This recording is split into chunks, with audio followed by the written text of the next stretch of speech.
There haven't been any full-blooded Filipino that has been to the NBA, and I just want to be the first one, and I just want to show everyone that we can also make it.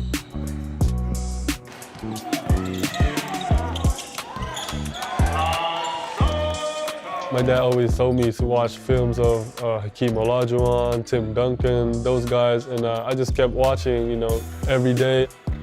My dad was in the professional leagues in the Philippines, so, he just taught me almost everything he knows about the game. And we always started with footwork, how to make easy shots. You hear 7 foot, and sometimes that means 6'10", 6'11". He's legit 7'2", so it's just a breath of fresh air to work with somebody whose goals are so in reach, but also knows and is willing to put the work in that it's going to take to get there. Basketball is really a religion to the Philippines, and every time you go out of your house, you'll see a court here, a court there. You just see everyone playing basketball, and that's just how we love the sport in our country. He's definitely like a type of basketball player that'll pass. Like he'll look for you. He's not a selfish player.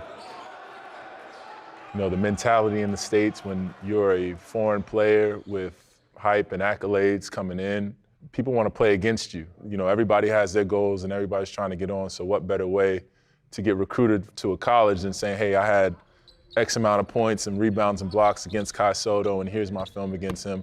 I think he realizes that now, and he kind of brings it to his opponent instead of waiting for it to come to him. Yes, sir.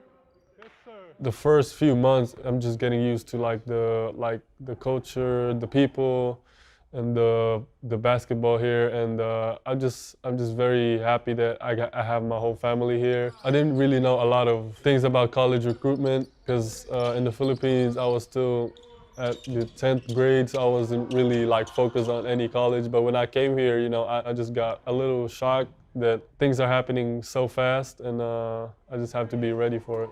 4, 5, good. I see Kai as somebody with a world of potential. And the sky is really the limit, but also, there's a short time to get there and has to be deliberate in making those goals achievable. Good. 2 more shots. The training here in the States is different because they really focused, and my trainer really dedicated themselves to help me get better as a player. One thing that we wanted to really work on, getting him to be more NBA ready, which means, can he handle the NBA pace of the game, physicality? Can he use his length in a meaningful way? Does he stretch the floor consistently? Can he guard players? Can he guard in the post? Can he guard off switches? Very good. Show it right back. Bang, bang, boom.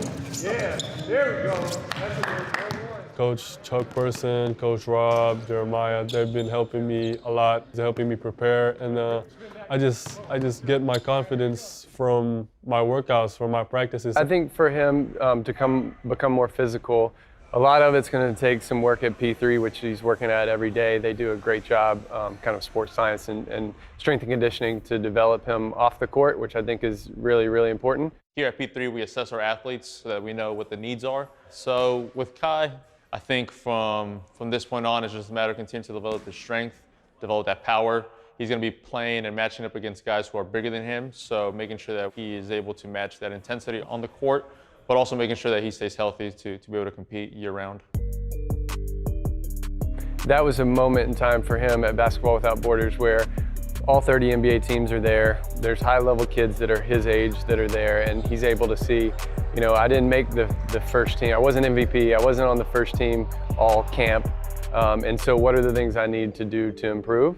And so now you're able to look at positive feedback from GMs, scouts. It was great. I had the opportunity to play against the best players all over the world, and to be coached by great coaches. What are the gaps? What's going to help him get there? And I think he took it to heart. I think he saw kind of where he was and was able to size himself up a little bit, and now he's able to take a step forward because he's grounded in reality. He's not caught kind of in the hype world. Potential is something people talk about a lot, right? Potential, potential, potential. There's always a point though where you have to start turning a corner and potential has to become reality. And for him, he's starting to approach that phase. And I think he understands that. And so as long as he continues to move forward and progress, he's got every opportunity in the world to be a good NBA player. My ultimate dream is to make it to the NBA, and I also want to represent the Philippines on international tournaments. I just want to show that Philippines is part of the basketball world. I appreciate those people who follow me and my journey, knowing that all my fellow Filipinos from my country, supporting me and following me. And I just use it as a motivation, inspiration, just to work even harder to make them proud.